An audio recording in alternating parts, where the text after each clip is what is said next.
Welcome back to Tallarino and Tuzzolino. All right. Okay. This is the NBA segment.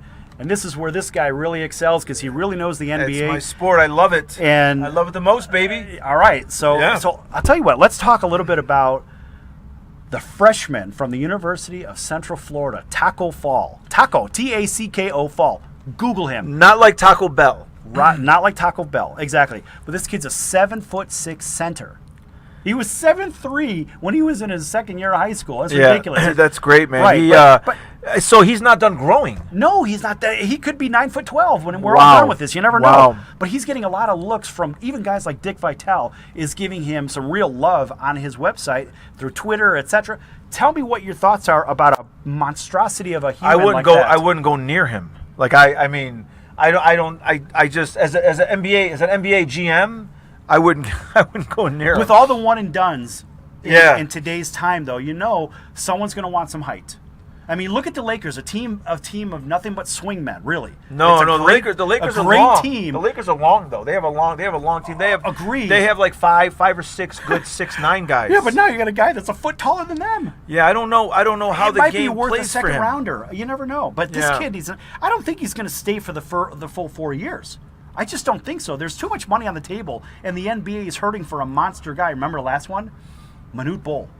Of course. He was 7'6". He was 7'6". He was from the Sudan. Yeah. Right, and this kid is still growing. Yeah, the problem with a guy. He's only 18 years old. The guy that's this tall, usually in the NBA, they're not durable enough for the NBA. Usually they end up getting hurt because their bodies are just so frail. So that's why I wouldn't go near this guy. Right. I mean, right now the dominant big man in the NBA is DeAndre Jordan. I was going to say, can you see him going against DeAndre Jordan? Who's a wide body. Yeah, and he's 7 feet tall. Dwight Howard is a wide body. Yeah. I just think that this guy would get hurt over the course of time. You just can't count on a guy like that. But do you think he could be one of those one and done players?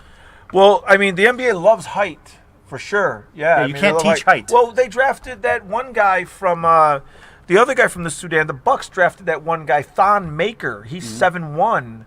This guy's 7'6", and he's only 18. Yeah, he's gonna grow. He's gonna grow maybe another 4 or 5 inches. I wouldn't want him to grow. He could be the first NBA's 8-footer. I wouldn't want him to grow if I was. Imagine that.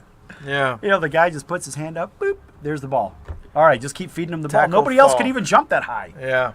Imagine if he even had a 24-inch vertical. He'd be above the top of the backboard. Yeah, but how would he move? Who cares? He'd probably just reach all the way across the court, grab the ball, and dunk it. So anyway, he is an engineering student. He's a smart kid. And that's the one thing really good is that I think this kid actually has the chance to stay 4 years because there's really something there. He's got a brain. He's not trying to get out of school, go make a bunch of money. So we'll see. Okay. So Adam Silver came out and he was talking about a rest rule. Do you know about that? Well, I know that LeBron rested last week, and Greg Popovich has been resting his players for years.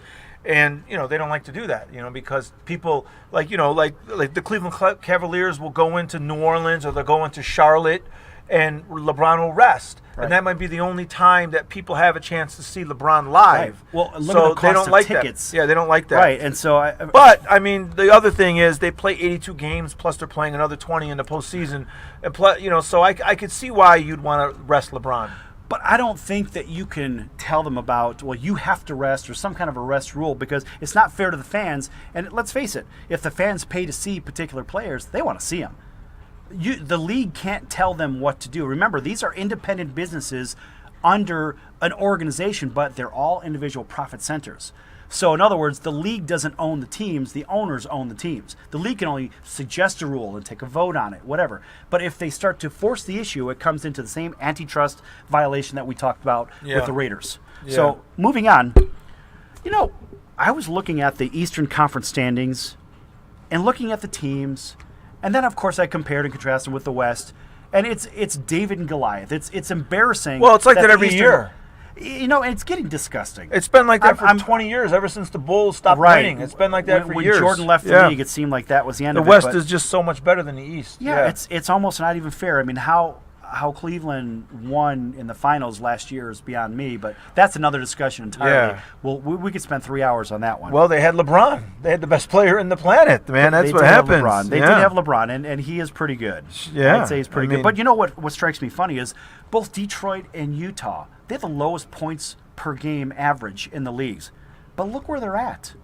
Look where they're at. I mean, they're not at the tops of their conferences. You mean their defense is giving up the least amount of points? Yes. Yeah. Yes.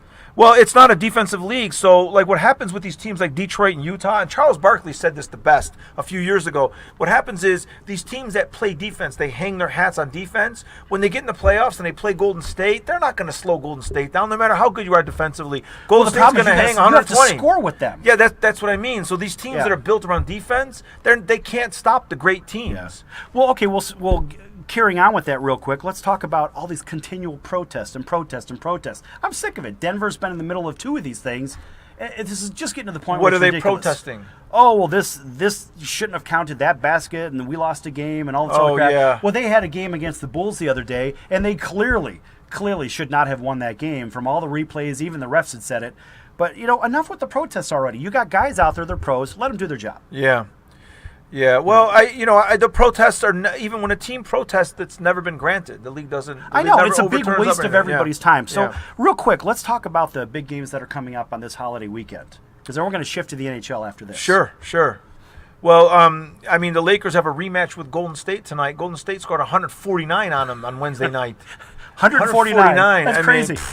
It was ridiculous. Golden State is so good.